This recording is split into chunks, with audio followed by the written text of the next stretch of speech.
તો કેમ છો મિત્રો? ઘણા સમય પછી આજે ફરીથી થોડોક ટાઈમ મળ્યો તો થયું કે એક વિડીયો બનાવી દઉં તમારા બધા માટે. મિત્રો, અત્યારે જે સિઝન ચાલી રહી છે, વિયાણની સિઝન, બરાબર, પશુઓમાં જે બચ્ચા આપે તે વિયાણ, એ પ્રક્રિયાને વિયાણ કહેવાય. એની સિઝન ચાલી રહી છે. ઘણા મિત્રોને મેં જોયું કે એ ખબર નથી હોતી કે નોર્મલ શું છે ને એબનોર્મલ શું છે, મતલબ કે સામાન્ય શું છે ને અસામાન્ય શું છે. કયા લક્ષણો હોય પશુના વિયાણ થતી વખતે કે જેને આપણે નોર્મલ કહી શકીએ, સામાન્ય કહી શકીએ, અને કયા છે કે જેને એબનોર્મલ કે અસામાન્ય કહી શકીએ. અસામાન્ય હોય ત્યારે તમારે ડૉક્ટરની મુલાકાત કરવી પડે કે ડૉક્ટરને બોલાવીને પશુને જે તકલીફ થતી હોય એનું નિરાકરણ લાવવું પડે. પણ ઘણા મિત્રોને ખબર જ નથી, પશુપાલક મિત્રોને, કે આ નોર્મલ કહ્યું ને એબનોર્મલ કહ્યું. તો થયું કે આજે એના પર થોડો પ્રકાશ નાખીએ. પશુની વિયાણ થવાની પહેલેથી લઈને છેલ્લે સુધીની નોર્મલ પ્રક્રિયા શું હોય, કેટલો સમય કયા સ્ટેજમાં લાગે અને ક્યારે તમારે ડૉક્ટરની મદદ લેવી જોઈએ, એના વિશે આજે આપણે વાત કરીશું. સમય નહીં બગાડું તમારો ને મારો. નમસ્કાર મિત્રો, હું છું ડૉક્ટર ભૌમિક પંચાલ. આપ જોઈ રહ્યા છો મારું યુટ્યુબ ચેનલ. પશુ વિયાણની સંપૂર્ણ પ્રક્રિયા વિશેની માહિતીમાં આ વિડીયોમાં આગળ વધીએ. તો મિત્રો, આ વિડીયોમાં આપણે એ જોઈશું કે પશુની વિયાણની પ્રક્રિયા નોર્મલ શું હોય. બીજું એ જોઈશું કે મેલી વિશેની ખોટી માન્યતાઓ, જર વિશે જે માન્યતાઓ ખોટી ફેલાયેલી છે તેના વિશે, વાછરડાને જન્મ પછી કેટલા સમયમાં દૂધ પીવડાવવું જોઈએ તેના વિશે, સામાન્ય રીતે કેટલા સમયમાં ઓર કે મેલી પડી જવી જોઈએ, બચ્ચાને ખેંચતી વખતે શું ધ્યાન રાખવું એના વિશે પણ વાત કરીશું. અને પશુ જો મેલી ખાઈ જાય છે તો તે યોગ્ય છે, અયોગ્ય છે, શું કરવું જોઈએ, શું ના કરવું જોઈએ તેના વિશે. તો આ બધા વિશે આપણે આજે વિસ્તારમાં ચર્ચા કરવાની છે. તો મિત્રો, પશુની વિયાણ થવાની જે પ્રક્રિયા છે તે ટોટલ 3 સ્ટેજમાં ડિવાઈડ થયેલી છે. પહેલું છે કે સર્વાઇકલ ડાયલેટેશન, મતલબ કે પશુના ગર્ભાશયનું મુખ ખુલવું, તેની કમળનો ભાગ ખુલવો. બીજું એક્સપલ્ઝન ઓફ ફિટસ, એટલે કે પશુનું યોનિમાંથી બહાર આવવું, બચ્ચાનો જન્મ થવો. અને ત્રીજું છે એક્સપલ્ઝન ઓફ પ્લેસેન્ટા, એટલે કે મેલીનું પડી જવું, જર પડવી કે ઓર પડવી, જેને આપણે ગુજરાતીમાં એવું કહેતા હોઈએ છીએ. તો આ 3 સ્ટેજમાં પશુનું જે વિયાણનું જે પ્રક્રિયા છે એ ડિવાઈડ થયેલી છે. તો ચાલો હવે વિસ્તારમાં પહેલા સ્ટેજ વિશે વાત કરીએ કે સ્ટેજ ઓફ સર્વાઇકલ ડાયલેટેશન, કમળનું મુખ ખુલે ત્યારે. તો મિત્રો, આમાં જનરલી શું થતું હોય છે કે જે સ્ટેજ છે ને તે તમને બહારથી નહીં દેખાય કે પશુનું વિયાણ થવાની પ્રક્રિયા શરૂ થઈ ગઈ છે કે નહીં. આ અંદરૂની સ્ટેજ છે, જેની અંદર ગર્ભાશયની અંદર ખૂબ જ હલનચલન વધવા માંડે છે. પશુ બેચેની અને ઉશ્કેરાટ અનુભવે છે. પશુની જે કમળ છે તે ધીરે ધીરે ખુલવા માંડે છે, જેને આપણે એવું કહીએ કે સર્વિક્સનું ઓપનિંગ થાય છે. નોર્મલ પ્રક્રિયાની અંદર જનરલી શું થતું હોય છે કે 2 આગળના પગ અને એની ઉપર માથું, એ રીતે માથું અને પગનો આગળનો ભાગ છે તે જનરલી બહાર આવતો હોય છે. આ નોર્મલ પ્રક્રિયા છે પ્રથમ સ્ટેજની. પછી એ સ્ટેજ છે જે ફર્સ્ટ સ્ટેજ આપણે સર્વાઇકલ ડાયલેટેશનનું, તે 2 થી 6 કલાક સુધી થઈ શકે છે. પશુ એકદમ તંદુરસ્ત હોય તો 2 કલાક, અને જો શક્તિ ના હોય, અશક્તિ હોય તો 6 કલાક સુધી પણ આ સ્ટેજ ચાલે છે. તો હવે વાત કરીએ મિત્રો બીજા સ્ટેજની, કે ડિલિવરી ઓફ ફિટસ, બચ્ચાનું વિયાણ થવું. તો જે બીજું સ્ટેજ છે મિત્રો, તે ખૂબ અગત્યનું છે. ત્યાં તમારે સમજવાની જરૂર છે. એ પશુપાલક મિત્રો માટે ખૂબ જ એક નિશાની સ્વરૂપે, અથવા તો તમે એને એવું કહી શકો કે એક ચેતવણી સ્વરૂપેનું હોય છે કે હવે બચ્ચું વિયાણ થવાની પ્રક્રિયા શરૂ થઈ ગઈ છે. તો તમારે એ વખતે શું શું ધ્યાન રાખવાનું છે? તો સૌથી પહેલાં તો તેની અંદર 2 પાણીની બેગ હોય છે. એક હોય છે એલેન્ટોઇક બેગ અને બીજી હોય છે એમનિયોટિક બેગ.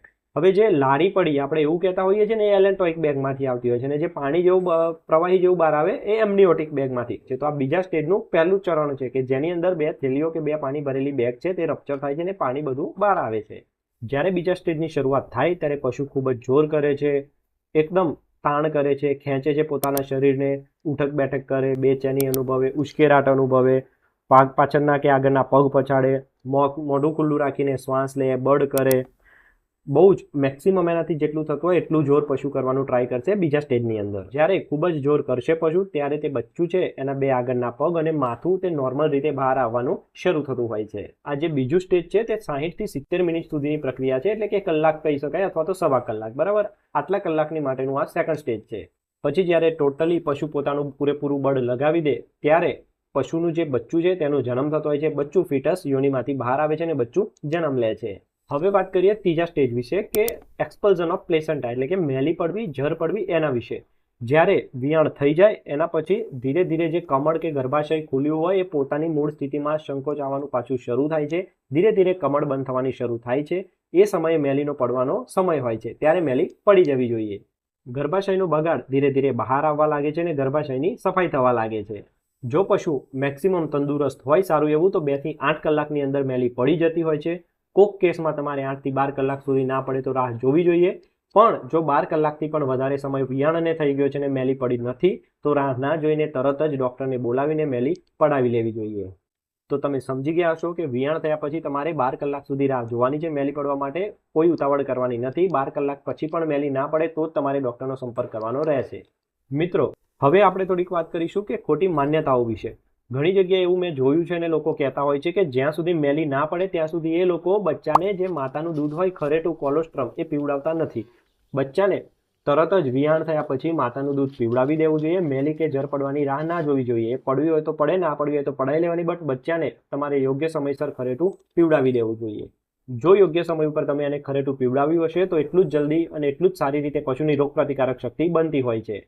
ઘણી વખત લોકો એવું કહે છે કે સાહેબ મારી ગાય કે ભેંસ મેલી ખાઈ ગઈ છે. તો મિત્રો, એમાંય કોઈ ગભરાવાની જરૂર નથી. પશુ મેલી ખાઈ જાય છે તો એને કોઈ તકલીફ થતી નથી. એમાં કોઈ ગભરાવાની, કોઈ ચિંતા કરવાની જરૂર નથી. બરાબર. જો પશુ મેલી ખાઈ જાય છે તો બને કે કદાચ એને ઝાડા થાય અથવા તો કોઈ બીજું નાની મોટી પેટને લગતી સમસ્યા થાય, અપચો થાય કે એવું કંઈક થાય એમ. એના લીધે પશુનો જીવ જતો નથી. માટે એ માન્યતા ખોટી છે કે પશુ મેલી ખાઈ ગયું છે તો એને પોઈઝનિંગ થઈ જશે. બરાબર. એવું કંઈ આજ સુધી મેં તો જોયું નથી. એટલે જો ખાઈ જાય તો તમે એની સારવાર કરાવો, પણ સારવાર કરાવી લેવી, વધારે રાહ ના જોઈ. પણ એનાથી મૃત્યુ થઈ જાય છે, પશુનું મરણ થઈ જાય છે, એવું મેં આજ સુધી કોઈ જગ્યાએ મેં નથી જોયું. બીજું કે મેલી તમે સમયસર 12 કલાક થયા અને નથી પડાવી તો પડાવી લેવાનો આગ્રહ રાખો. ઘણા લોકો એવું કહે છે કે મેલી ના પડાવીએ તોય પશુ મરી જાય. એવું નથી હોતું. પશુ મરી તો ના જાય પણ એ બીજી રીતે એ રીતે મરતું હોય છે કે જો મેલી અંદર રહે તો ગર્ભાશયનો બગાડ થાય, ચેપ લાગે, પાક પર વળે, યુટ્રાઇન ઇન્ફેક્શન થાય, પાયોમેટ્રા થાય, એવા અલગ અલગ પ્રકારના રોગો આવે છે જે ગર્ભાશયને લગતા હોય. એના લીધે સેપ્ટિસેમિયા થઈ અને કદાચ પશુ મરી શકે. બાકી ડાયરેક્ટલી મેલી નથી પડાવીને પશુ મરી ગયું એવું નથી થતું હતું. તો જનરલી આગ્રહ રાખો કે સમયસર યોગ્ય સમય રીતે તમે મેલી પડાવી લો. પણ આવી ખોટી માન્યતાઓ કે મેલી ના પડાવીએ તો પશુ મરી જાય એવું નથી. ઘણીવાર લોકો એવું કહેતા હોય છે, જેમ મેં હમણાં બી કીધું કે મેલી પશુ ખાઈ જાય એના લીધે પશુ મરી જાય, તો એવું નથી. કદાચ પશુને ઝાડા થઈ જતા હશે, અપચો થઈ જાય. યસ, ઘણી વખત એવું થાય કે મેલી ગળામાં ચોંટી ગઈ, ચોક થઈ ગયો અને શ્વાસ ના લઈ શકે તો પશુ મરી શકે. મતલબ કે આવા કારણો છે કે જેના લીધે પશુ મરી શકે. ખાઈ ગયું છે તો કદાચ ઝાડા થશે, કાં તો આફરો થશે, કાં તો અપચો થશે, એવું કંઈક થશે ને એની દવા કરાવીએ તો પશુને મટી જતું હોય છે. ને સામાન્ય રીતે જે મેલી છે એના લીધે પશુનું મરણ થતું નથી જો અગર ખાઈ જાય છે તો. બીજું એ કહેવા માંગીશ કે પશુનું જ્યારે વિયાણ થઈ જાય પછી મેલીનો નિકાલ કેમનો કરવો. તો જ્યારે પશુની જે મેલી પડે છે એને તમારે પ્રોપરલી ખુલ્લા હાથે, કાચા હાથે ના અડી જવું જોઈએ. હાથમાં ગ્લવ્સ, મોજા કે કોથળી કે એની મદદથી એને લઈ અને યોગ્ય જગ્યાએ એને દાટી કે નિકાલ કરી દેવો જોઈએ. ઉપર મીઠું નાખીને જમીનની અંદર દબાવી દેવી જોઈએ. ઘણા ઇન્ફેક્શન્સ છે જેમ કે બ્રુસેલોસિસ ને એવા રોગ છે કે જે માણસમાંથી પશુમાં ને પશુમાંથી માણસમાં ઝૂનોટિક ડિસીઝ કહેવાય, એ રીતે પરસ્પર ફેલાતા હોય છે. તો એવા રોગનું લાગવાનું ઇન્ફેક્શન હ્યુમનની અંદર વધારે રહેતું હોય છે, માણસની અંદર. તો મેલીને ખુલ્લા હાથે ના અડી અને કોથળીથી લઈ અને યોગ્ય રીતે એનો નિકાલ કરવો જોઈએ. બરાબર. એને ખુલ્લા હાથે ના અડવું જોઈએ. હવે એની વિશે વાત કરીશું કે બચ્ચાનું ધ્યાન કેમનું રાખવું, બચ્ચું જ્યારે વિયાણ થતું હોય ત્યારે કેમનું ખેંચવું જોઈએ એના વિશે. તો મિત્રો, બચ્ચાને સૌથી પહેલાં તો ધ્યાન રાખો, મેં કીધું એમ કે એનો જે અંદર યોનિનો સ્ત્રાવ થતો હોય, યોનિની અંદરથી જેટલા પણ પ્રવાહી કે કંઈ પણ નીકળતું હોય એને ખુલ્લા હાથે ના અડવું જોઈએ. હાથમાં મોજા પહેરી લેવા અથવા તો કોથળી કે કંઈ પણ જે હોય એ પહેરીને પછી બચ્ચાને અડવું જોઈએ. બચ્ચાને બહારની તરફ અને નીચેની તરફ ખેંચવું જોઈએ કે જેનાથી બચ્ચું ઇઝીલી આસાનીથી બહાર આવી શકે. બીજું કે જ્યારે તમે પશુનું વિયાણ થતું હોય તો બચ્ચાને ખેંચવામાં મદદરૂપ થાવ, નો ડાઉટ થવાનું, પણ એટલું બધું એને જોરથી નહીં ખેંચવાનું કે એના બે પગ ખેંચ્યા તો પગ ઉતરી જાય, ડિસલોકેટ થઈ જાય. ઘણી વખતે જડબું પકડીને ખેંચતા હોય તો જડબું અહીંયાથી છૂટું પડી જાય. બીજું એ રીતે એટલું બધું પ્રેશર ના આપવું કે જેનાથી બચ્ચાને તકલીફ પડે. ઓકે, ખેંચો પણ એ રીતે ખેંચવું કે જેનાથી પશુને બળ કરવામાં મદદરૂપ થઈએ આપણે એમ. એવું નહીં કે બચ્ચું જે છે એને આપણે પૂરેપૂરું આપણું બળ આપી દઈએ કે બચ્ચાને તકલીફો થઈ જાય, એનો પગ ઉતરી જાય કે એવું કશું થાય. સામાન્ય રીતે થોડીક ઓછી પણ સારી રીતે વ્યવસ્થિત રીતે બચ્ચાને મદદ કરીને બચ્ચાને બહાર ખેંચવા માટે હેલ્પ કરવી જોઈએ. વિયાણ થયા પછી જે કોઈ પણ પશુ છે એનો પાછળનો જે ભાગ છે તેને પ્રોપર રીતે હુંફાળા ગરમ પાણીથી આપણે એને સાફ કરવો જોઈએ, ચોખ્ખો કરી દેવો જોઈએ. ત્યાં મળ, મૂત્ર, લોહી કે કોઈ અન્ય પ્રકારનું જે ડિસ્ચાર્જ કહેવાય એવો ચોંટેલો ના રહેવો જોઈએ. બધું પ્રોપર રીતે સાફ કરો કે જેનાથી સ્વચ્છતા જળવાઈ રહે. જો ત્યાં બગાડ ચોંટી રહેશે તો માખો બેસે, માખો બેસીને ઈંડા મૂકે, એમાંથી જીવડા પડે, લોહી નીકળે, પશુને તકલીફ થાય, આવું બધું થતું હોય છે. તો સાફ સફાઈ રાખીને સ્વચ્છતા રાખવી. તાજા જન્મેલા વાછરડા હોય એની સ્મેલથી કૂતરાઓ બહુ જ આવતા હોય છે. જર લટકતી હોય મેલી એનાથી પણ કૂતરાઓ બહુ આવતા હોય છે. તો જર લટકતી હોય એને અને તાજા જન્મેલા વાછરડાને કૂતરાઓથી તો ખાસ કરીને બચાવીને રાખવા. નહીં તો કૂતરા આવી અને જે નુકસાન કરતા હોય છે એવા કેસ બહુ આવતા હોય છે કે જીવલેણ સાબિત થતા હોય છે. તો એમનાથી બચાવીને રાખવા. જ્યારે વિયાણ થવાની પ્રક્રિયા શરૂ થાય ત્યારે, એના પહેલાં જ્યારે ગાભણ હોય ત્યારે પણ, અથવા તો વિયાણ થઈ ગયા પછી પણ જો પશુનું ગર્ભાશયનો ભાગ બહાર આવે, જેને આપણે પ્રોલેપ્સ કહેતા હોઈએ છીએ, ગર્ભાશયનો ભ્રંશ થવો એવું કહેતા હોય છે, વાખોડ બહાર આવી કે માટી ખસી જવી, દિલ ખસી જવી, આવા અલગ અલગ શબ્દો હોય છે. સ્ક્રીન ઉપર ફોટો બતાડું છું, સમજી જજો તમે કે શું હશે, તમને આઈડિયા આવી જશે. જો એવી કોઈ તકલીફ જણાય ને તો રાહ ના જોવી, તરત જ નજીકના વેટરનરી ડોક્ટરને બોલાવી અને એની સારવાર કરાવી લેવી. કારણ કે જો પ્રોલેપ્સ વારંવાર થતું હશે, ગર્ભાશય વારંવાર આ રીતે બહાર આવી જતું હશે અથવા તો બહાર લાંબા સમય સુધી રહેશે તો પશુ માટે જીવલેણ સાબિત થઈ શકે છે. તો મિત્રો, આશા રાખું છું કે જે મેં માહિતી આપી તેમાં તમને પૂરેપૂરો ખ્યાલ આવ્યો હશે. કોઈ પણ પ્રશ્ન હોય તો બિંદાસ નીચે કોમેન્ટ બોક્સમાં પૂછી લો. સમય લઈને સમય મળશે ત્યારે હું તમને જરૂર જવાબ આપી દઈશ. આવા જ અવનવા પશુપાલનને લગતા વિડીયો માટે મારી ચેનલને અત્યારે જ સબસ્ક્રાઇબ કરી દો. આપણે 10,000 સુધી પહોંચી જવાયા છીએ. જલ્દી બસ 10,000 થઈ જાય. ફરીથી આવા જ હું કન્ટેન્ટ વધારે ને વધારે તમને લોકોને આપતો રહીશ. આવી જ રીતે પ્યાર આપતા રહો, પ્રેમ આપતા રહો. વિડીયો ગમે હોય તો લાઈક જરૂર કરી દેજો. બીજા પશુપાલક મિત્રોને બીજા ગ્રુપ સુધી જરૂર શેર કરી દેજો. આવા જ નવા પશુપાલનને લગતા નવા વિડીયોમાં મળીશું એક નવા ટોપિક સાથે. ત્યાં સુધી જય હિન્દ, જય ભારત.